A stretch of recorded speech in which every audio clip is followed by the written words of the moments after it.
Salam Guru Penggerak. Kembali lagi bersama saya, Marcelina Meriotin, calon guru penggerak angkatan 11 dari SMK Negeri 1 Ngabang. Dalam video kali ini, saya akan menjelaskan tugas jurnal refleksi dwi mingguan modul 3.2 Pemimpin dalam Pengelolaan Sumber Daya. Refleksi ini menggunakan model 4C: Connection, Challenge, Konsep, dan Change.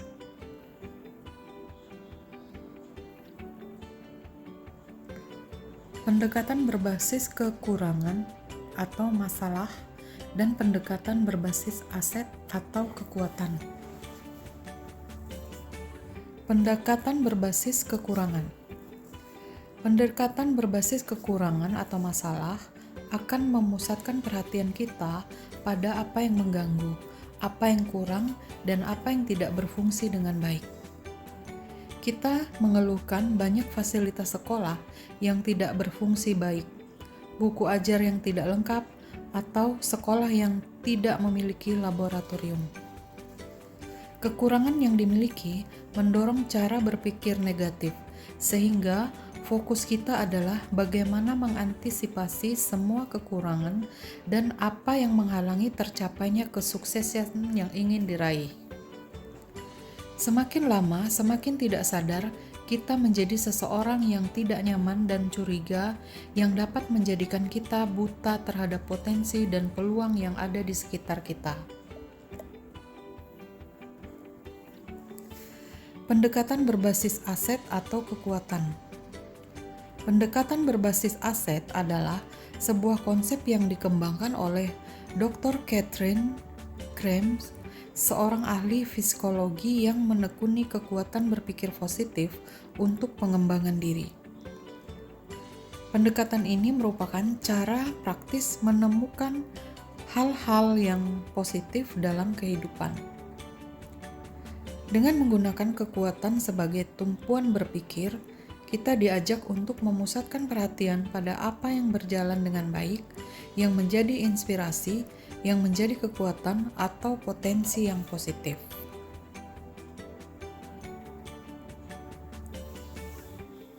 Berikut adalah keterkaitan modul 3.2 dengan modul yang lain. Keterkaitan antara modul 3.2 dengan modul 1.1.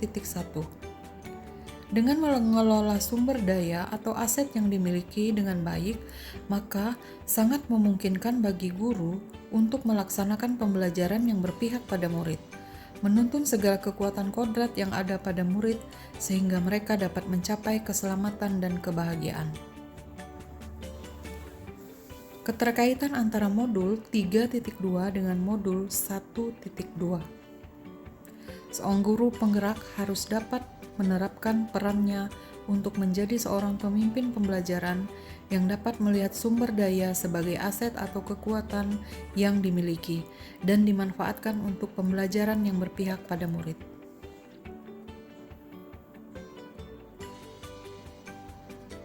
Keterkaitan antara modul 3.2 dengan modul 1.3. Pemimpin pembelajaran perlu menciptakan visi yang berpihak pada murid, yaitu dengan melihat sumber daya sebagai aset atau kekuatan yang dimiliki dan dimanfaatkan untuk pembelajaran yang berpihak pada murid. Keterkaitan antara modul 3.2 dengan modul 1.4. Dengan mengidentifikasi kekuatan dan nilai-nilai positif yang diyakini bersama, maka akan tercipta pula budaya positif di kelas atau di sekolah. Keterkaitan antara modul 3.2 dengan modul 2.1. Dengan mengelola sumber daya atau aset yang memungkinkan bagi guru untuk memenuhi kebutuhan siswa yang beragam melalui pembelajaran berdiferensiasi.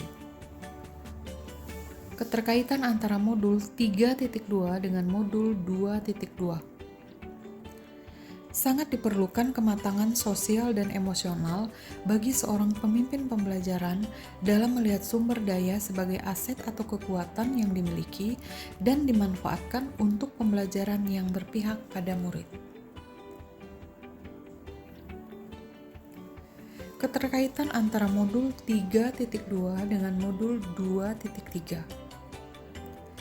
Prinsip-prinsip coaching diperlukan bagi seorang pemimpin pembelajaran untuk melakukan pengembangan warga sekolah dalam melihat sumber daya sebagai aset atau kekuatan yang dimiliki dan memanfaatkannya untuk pembelajaran yang berpihak pada murid. Keterkaitan antara modul 3.2 dengan modul 3.1. Melalui prinsip nilai-nilai kebajikan, seorang pemimpin pembelajaran akan dapat mengambil keputusan yang tepat dalam melihat sumber daya sebagai aset atau kekuatan yang dimiliki dan memanfaatkannya untuk pembelajaran yang berpihak pada murid.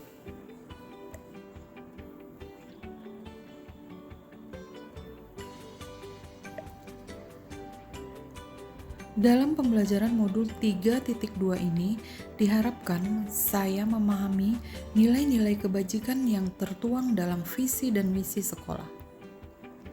Kepribadian serta kinerja yang baik.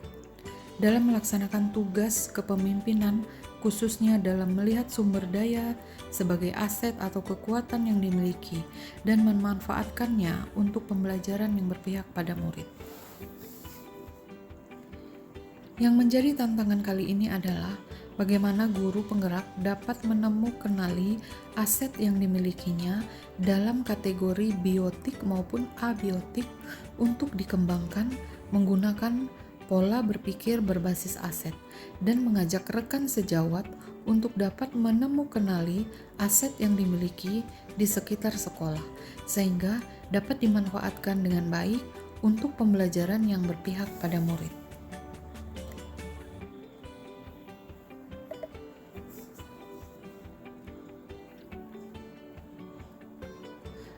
Sekolah sebagai ekosistem.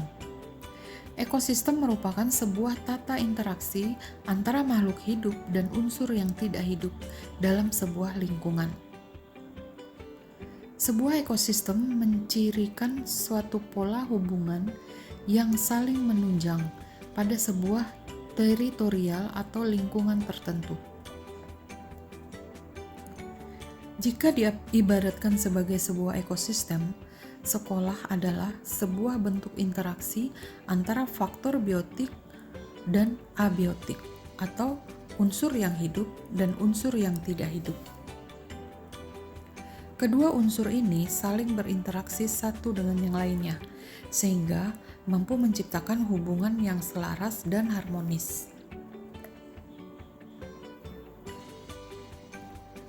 Dalam ekosistem sekolah, faktor-faktor biotik akan saling mempengaruhi dan membutuhkan keterlibatan aktif satu dengan lain.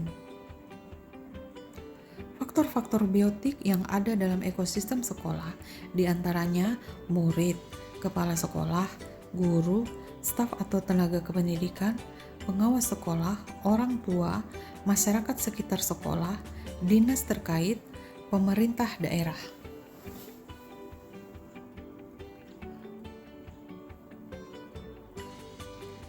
Faktor abiotik antara lain keuangan, sarana dan prasarana, lingkungan alam.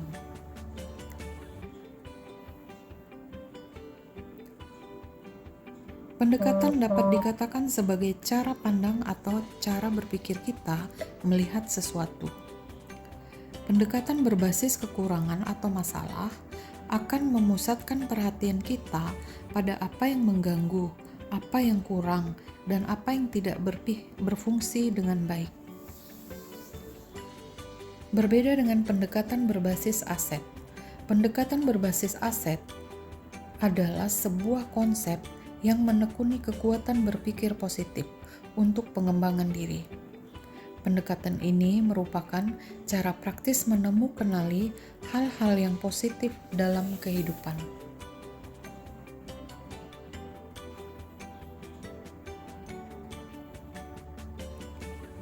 Setelah mempelajari modul 3.2 ini, saya berharap agar saya dapat menjadi seorang pemimpin pembelajaran yang dapat menganalisis aset dan kekuatan dalam pengelolaan sumber daya yang efektif dan efisien. Saya berharap saya juga dapat merancang pemetaan potensi yang dimiliki sekolah saya menggunakan pendekatan pengembangan komunitas berbasis aset. Saya juga berharap saya dapat menunjukkan sikap aktif, terbuka, kritis, dan kreatif dalam upaya pengelolaan sumber daya. Demikian pemaparan saya mengenai tugas modul 3.2 refleksi dwi mingguan. Terima kasih. Bergerak, tergerak, dan menggerakkan.